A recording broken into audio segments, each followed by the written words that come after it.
Pemirsa ring sejeruning ngemit palemahan, krama sida ngawit pengupaya inucap saking paumahan soang-soang sekadi ring Kabupaten Tabanan ngelintangin program pemilahan sampah berbasis rumah tangga Dinas Lingkungan Hidup utawi DLH Kabupaten Tabanan nyarengan krama antuk milah luwu saking paumahan soang-soang.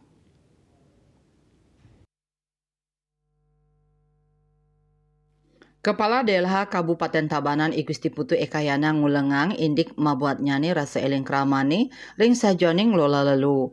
DLH Tabanan ngicenin panduan praktis majang kramani inggih punike antuk misang lu organik anorganik miwah residu. Kuentenan lu organik sekadi don side kaolah dados kompos. Lu anorganik sekadi plastik kertas miwah logam mangdani kapupulang antuk kedaur ulang. Raris kuentenan residu sekadi popok miwah tisu. Mewah kaolah nenten banget keambil. Saking tingkat rumah tangga pengelolaan sederhana, sida klaksana yang sekadi nganggen ember komposter utawi ngawinang lobang biopori anggen genah lu organik.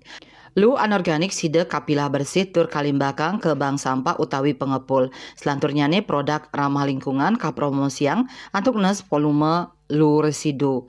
Ring sajoning nyokong pemarki puniki DLH Kabupaten Tabanan taler ngawantuk bank sampah ring Banjar desa kantor sekolah ngukuhang ekonomi sirkular sahenes lu ring tempat pemrosesan air utawi TPA. Puspawati Bali Pos Nguningayang.